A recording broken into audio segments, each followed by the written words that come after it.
Selamat malam Bapak Ibu, selamat bertemu kembali dalam acara Renungan Malam GKJ Semarang Timur. Sebelum bersama kita mendengarkan Renungan Malam, mari kita berdoa. Saya hantarkan.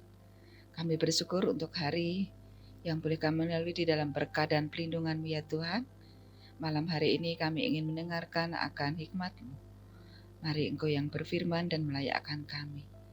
Kami telah siap sedia untuk mendengar. Dalam anugerah-Mu Tuhan Yesus, kami mohon berkat ini. Amin. Bapak Ibu, malam hari ini kita akan belajar tentang ketekunan. Dunia pada saat ini menawarkan banyak hal yang serba instan, praktis dan cepat.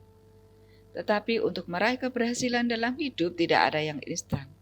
Semuanya membutuhkan suatu proses.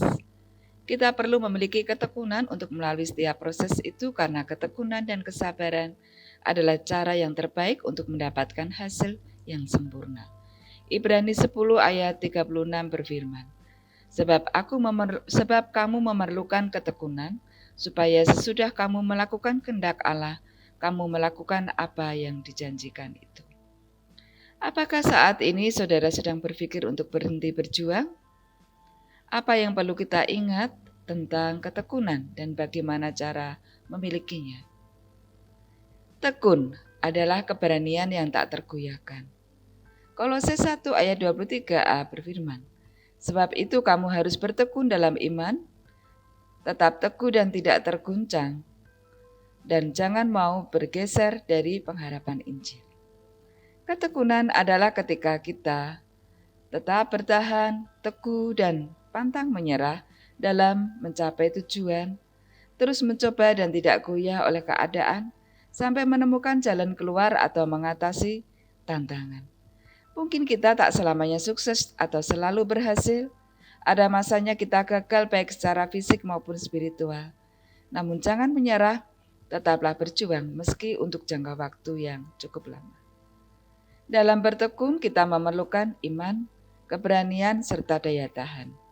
Ketika kita merasa tidak sanggup melewatinya secara sendirian, janganlah segan untuk kita meminta dukungan doa, atau bantuan dari saudara-saudara seiman atau orang yang dapat kita percaya. Tekun membuat kita kuat. Roma 5 ayat 3-4 berfirman, Dan bukan hanya itu saja, kita malah bermegah juga dalam kesengsaraan kita. Karena kita tahu bahwa dalam kesengsaraan itu menimbulkan ketekunan, dan ketekunan menimbulkan tahan uji, dan tahan uji menimbulkan pengharapan. Daya tahan tubuh kita akan terlatih ketika kita mengalami masalah, tantangan, cobaan, kesulitan hidup, dan penderitaan.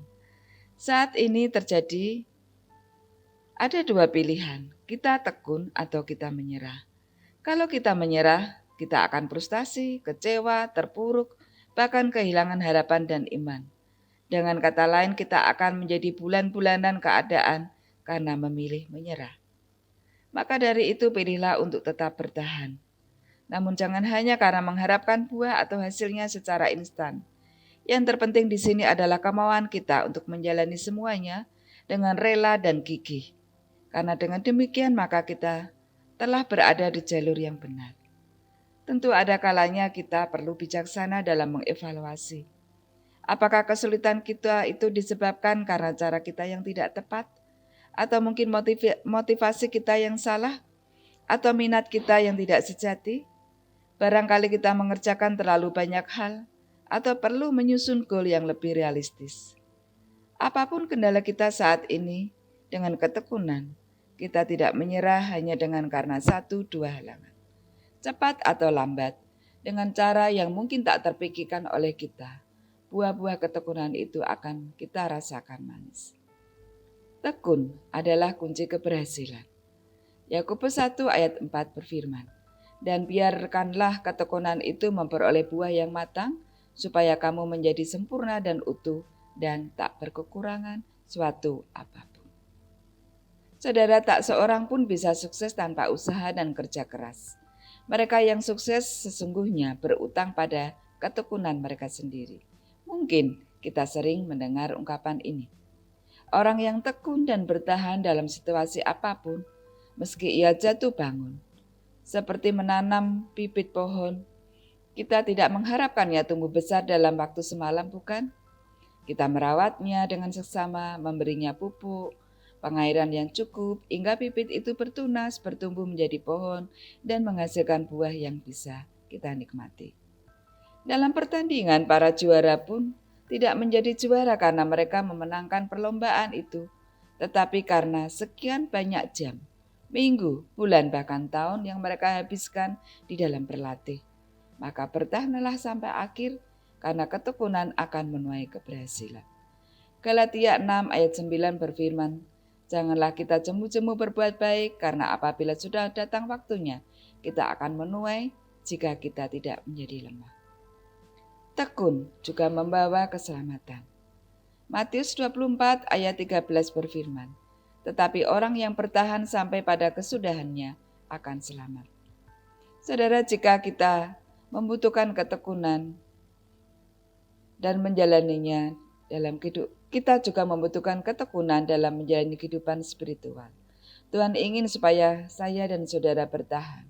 Iblis tidak akan tinggal diam dan akan melakukan apa saja yang bisa membuat kita menyerah dan kehilangan keselamatan di dalam Tuhan. Apakah yang bisa membuat kita menyerah? Apakah karena kesulitan di dalam pekerjaan, bisnis, pasangan hidup, keuangan yang buruk, cita-cita yang tampaknya mustahil, pernikahan yang diambang kehancuran, depresi yang berkepanjangan, masalah keluarga atau pergumulan melawan dosa?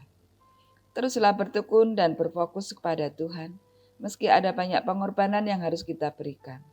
Teruslah mendekatkan diri kita kepada Tuhan, meski semakin mengenal Tuhan dan mengetahui akan kehendak-Nya, bersyukur akan semua anugerah-Nya, dan ingatlah pada kebahagiaan yang akan kita dapatkan di dalam kasih-Nya. Matius 25 ayat 21 berfirman, maka kata Tuhan itu kepadanya, baik sekali perbuatanmu itu, hai hamba-Ku yang baik dan setia. Karena engkau telah setia dalam perkara kecil, aku akan memberikan kepadamu tanggung jawab dalam perkara yang besar. Masuklah dan turutlah dalam kebahagiaan Tuhan.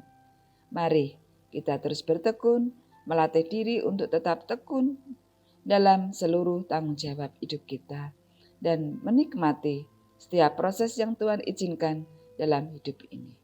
Mari kita terus berjuang untuk bertekun, sebab Tuhan memampukan kita. Amin. Saya hantar di dalam doa. Terima kasih Tuhan untuk hikmat yang boleh Tuhan taburkan pada malam hari ini. Mampukan kami untuk tetap kuat dan tangguh di dalam Tuhan. Mampukan kami untuk tetap tekun di dalam iman kami kepada Engkau. Berkatilah kami. Dalam anugerah-Mu Tuhan Yesus kami mohon berkat ini. Amin. Demikian renungan malam kita Bapak Ibu. Selamat beristirahat. Tuhan Yesus memberkati kita semua.